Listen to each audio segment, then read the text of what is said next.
J'ai toujours voulu me mettre au service des autres, me mettre au service de mon pays, ça a été un peu comme une évidence.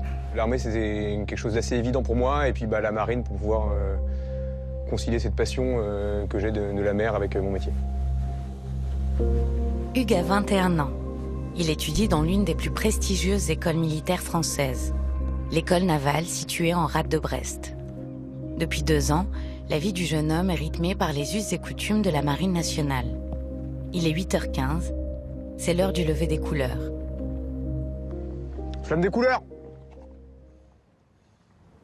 Envoyez! La cérémonie des couleurs, c'est une cérémonie qui est faite partout à la même heure, sur tous les bateaux de la Marine nationale et toutes les bases de la Marine, pour nous faire réfléchir sur notre engagement, pourquoi on est là, quelles sont nos motivations profondes, parce que c'est un métier où j'en suis persuadé, il faut être très motivé pour pouvoir l'exercer. Ce temps de réflexion tous les matins est primordial pour nous faire mûrir cette vocation d'officier. Véritable institution, l'école navale forme depuis près de 200 ans des générations d'officiers de marine. Envoyés sur des navires de combat, des sous-marins, des commandos marins ou encore dans l'aéronautique navale, ces militaires occuperont de hauts postes de commandement. Étatique, non étatique, identifier les fonctions qu'exercent les personnes. Sciences, finances, droit ou encore anglais maritime. Ces disciplines sont des outils nécessaires pour permettre aux futurs officiers de diriger des opérations militaires complexes. Aujourd'hui, c'est cours de géopolitique. C'est intégrer sur un potentiel rapprochement entre les deux Corées. Enfin, des négociations qui ont été ouvertes avec notamment la participation de la Corée du Nord aux Jeux Olympiques avec la Corée du Sud. À l'époque d'Internet et de la communication de masse, leurs professeurs les mettent en garde sur leurs sources d'information. Quand vous vous posez des questions sur des sujets qui sont extrêmement documentés, c'est très bien, c'est très bon. Par contre, si vous voulez lire sur la guerre en Syrie, ou sur Daesh, MEF, c'est des sujets chauds. Donc à partir de ce moment-là, il faut mieux switcher sur vraiment des revues scientifiques. Les cours de relations internationales sont très importants pour un marin. On va être amené à travailler dans différentes zones du globe. Et du coup, le professeur nous apprend à avoir un véritable recul sur les textes qu'on lit, sur toutes les informations, apprendre à bien comparer. Après la théorie, place à la pratique.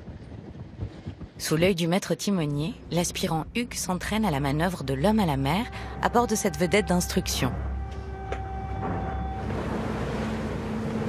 Bon exercice, un homme à la mer, parti bon. Monsieur Paul, tu me le marques? Hugues fait face à une météo capricieuse. Le vent souffle à plus de 40 km/h. Plus il y a de vent, plus on va vite dériver dessus, plus donc en finale, il faut laisser large. Sinon, on se retrouve sous la coque, on n'arrive pas à la récupérer. Les conditions sont un peu sportives, c'est très formateur, dans le sens où le jour où on va faire de l'entraînement ou de l'apprentissage et il n'y a absolument aucun vent, on peut pas comprendre comment marchent ces éléments-là.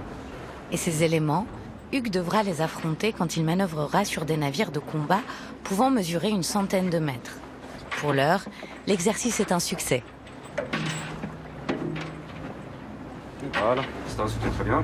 On a fait la manœuvre qu'il fallait. Être marin, c'est aussi avoir une bonne condition physique. Et ici, ça se travaille dans la mêlée. En plus des cours, Hugues pratique 6 heures de rugby par semaine. Un sport qui renforce la cohésion des futurs marins.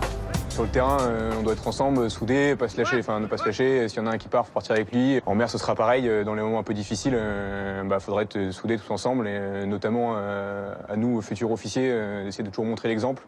C'est vraiment ça la plus grosse qualité de ce sport pour la Marine nationale, c'est vraiment de développer l'esprit d'équipage. La journée terminée, les aspirants se détendent au Borda, le bar qui leur est réservé. Hugues obtiendra son diplôme d'ingénieur naval dans 1 an.